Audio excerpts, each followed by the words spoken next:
Guys, আশা করি সবাই ভালো আছো। তো আমি ভালো আছি আর আমার নাম হলো সাদ্দাম।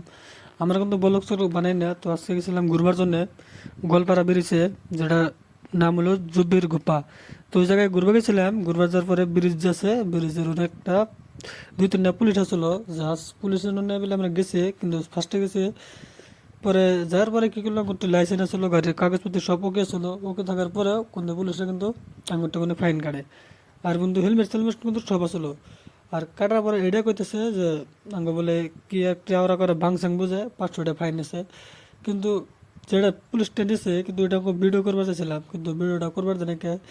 আর আমরা যেটা রসিদ যে চাইছিলাম, যেটা ফাইন কাটলে যে রিসিপ্ট দেয়, ওই রিসিপ্টও কিন্তু দিছিল না।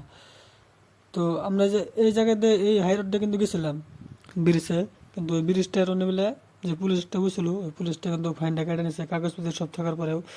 মানে দুইটা বাইক নিয়েছিলাম, দুইটা বাইকেই লাইসেন্স মেসেন্স সব আসলো। মানে কিন্তু তারপরেও গাজারি করে কাটে নিয়েছে। আর ওটা কিন্তু গোয়ালপাড়া ওভারব্রিজের সামনে, যেটা ওভারব্রিজের সামনে যেটা ব্রিজ আছে, ব্রিজের সামনে। তো এটুকুই আর কি। আসলে পুলিশগুলো কিন্তু কামটা ভালো করে নাকি, আমরা করবারও কিন্তু ছাইরা দেয় নাকি। আঙ্গ রিজন কিন্তু আং বাং বুঝাইতে দিচ্ছে।